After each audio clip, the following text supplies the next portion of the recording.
Assalamualaikum warahmatullahi wabarakatuh. Halo, apa kabar para pecinta sinetron Cinta di Ujung Sajadah? Jumpa lagi bersama dengan Mimin ya. Seperti biasa, Mimin akan membagikan informasi-informasi terbaru mengenai dari alur cerita sinetron Cinta di Ujung Sajadah, yang tentunya semakin hari semakin seru, semakin greget, dan membuat kita semua penasaran. Di video kali ini, Mimin akan menceritakan tentang sinopsis dari alur cerita sinetron Cinta di Ujung Sajadah untuk episode nanti malam. Dimana di episode nanti malam kita akan melihat bagaimana perjuangan Fauzan untuk membersihkan nama Rindu dan mencabut hak asuh Alia atas Ayu. Nah, kira-kira bagaimanakah kisah selengkapnya? Tonton video ini sampai dengan selesai ya.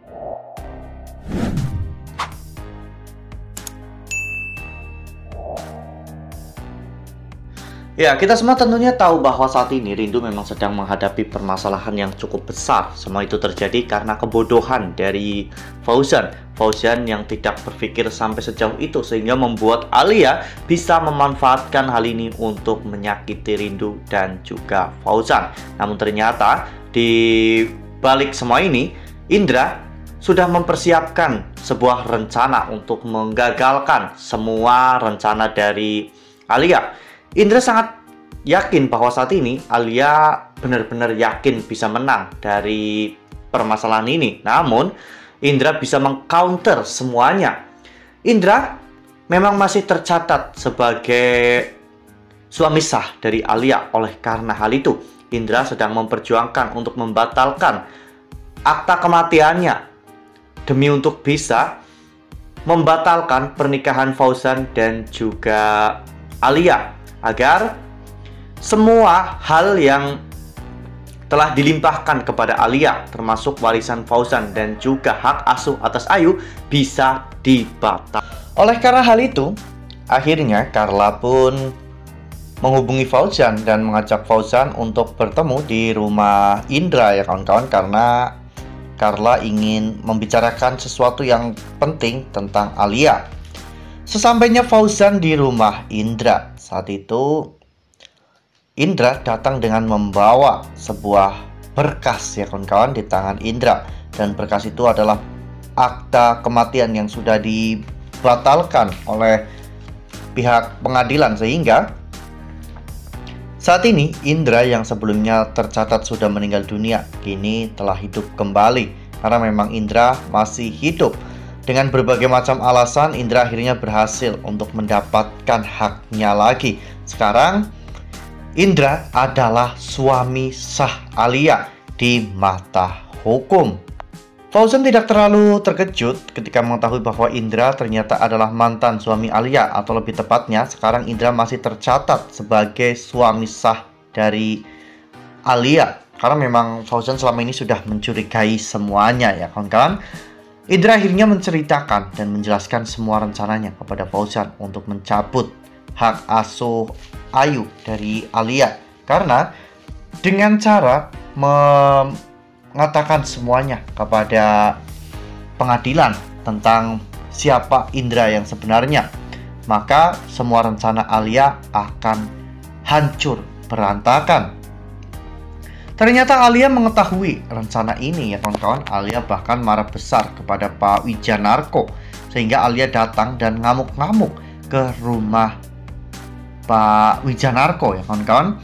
Di sana Alia mengancam Pak Wijanarko karena terlalu banyak ikut campur dalam urusannya. Namun kali ini Alia memang benar-benar dalam masalah yang besar, karena Fauzan sudah mengetahui Indra adalah mantan suami Alia. Berarti secara otomatis Indra adalah ayah kandung cantik dan juga Alia. Nah, sebelum lanjut di video kali ini, Mimin sarankan agar teman-teman menekan tombol subscribe dan juga nyalakan lonceng notifikasinya, agar teman-teman semua tidak ketinggalan informasi-informasi terbaru dari Mimin ya. Karena setiap hari Mimin akan membagikan informasi-informasi terbaru mengenai alur cerita sinetron Cinta di Ujung Sajadah. Mimin juga menyarankan agar teman-teman semua menonton video ini sampai dengan selesai agar tidak terjadi kesalahpahaman di antara kita. Akhirnya, semua berkas dan permasalahan telah selesai. Saat itu, Fauzan mengajak Indra untuk segera menemui Rindu dan membicarakan tentang permasalahan ini. Karena pada saat itu, Carla telah menelpon Fauzan dan memberitahu Fauzan bahwa saat ini ada polisi yang datang ke kontrakan mereka untuk mencari Rindu, dan Carla tidak bisa menahan polisi tersebut ya kawan-kawan. Oleh karena hal itu akhirnya Fauzan pun gerak cepat untuk menuju ke kontrakan. Bahkan Fauzan sampai menggunakan ojek. Namun ternyata Alia lebih licik ya kawan-kawan, dimana saat itu Alia mengikuti mobil Fauzan atau ojek yang membawa Fauzan ya kawan-kawan. Fauzan memang sengaja menggunakan ojek agar bisa lebih cepat. Namun ternyata semua itu justru malah menjadi malapetaka, dimana akhirnya Fauzan ditabrak dari belakang oleh Alia hingga tak berdaya. Alia berpikir bahwa dirinya telah menang, dirinya telah menyingkirkan bukti tentang suami Alia sebelumnya, yaitu Indra. Namun ternyata Alia benar-benar dikelabui. Ternyata Fauzan belajar dari Adi ya kawan-kawan, yang sebelumnya telah berhasil mengelabui Alia.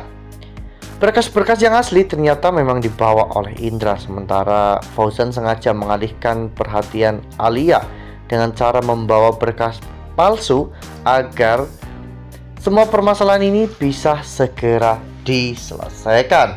Ya, ternyata berkas-berkas yang asli dibawa oleh Indra ke rumah kontrakan milik Rindu dan juga Ayu.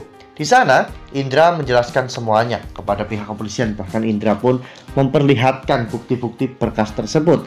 Dan pada akhirnya pihak kepolisian pun memutuskan untuk pergi dari sana ya kawan-kawan, dan meninggalkan Rindu. Karena pihak kepolisian merasa sudah gegabah dalam menentukan orang yang bersalah, sementara pihak kepolisian belum mengusut tuntas kasus ini. Wah, benar-benar makin seru ya, makin greget dan makin membuat kita semua penasaran. Nah, semoga saja nantinya dengan adanya permasalahan ini Rindu benar-benar bisa mendapatkan haknya, yaitu untuk merawat Ayu, dan Alia akhirnya mendapatkan karmanya dan harus mendekam di penjara dengan waktu yang lama, mungkin sampai Alia membusuk di penjara. Nah, makin seru kan? Makanya nih jangan sampai ketinggalan untuk terus saksikan sinetron Cinta di Ujung Sajadah yang akan tayang setiap hari pukul 20.05 hanya di SCTV. Nah, Mimin rasa cukup sampai di sini. Mimin membagikan informasi-informasi seputar dari alur cerita sinetron Cinta di Ujung Sajadah. Terima kasih untuk teman-teman semua yang sudah menonton video ini sampai dengan selesai ya. Ambil sisi positifnya dan tinggalkan sisi negatifnya, karena cerita ini hanyalah fiktif belaka. Wassalamualaikum warahmatullahi wabarakatuh.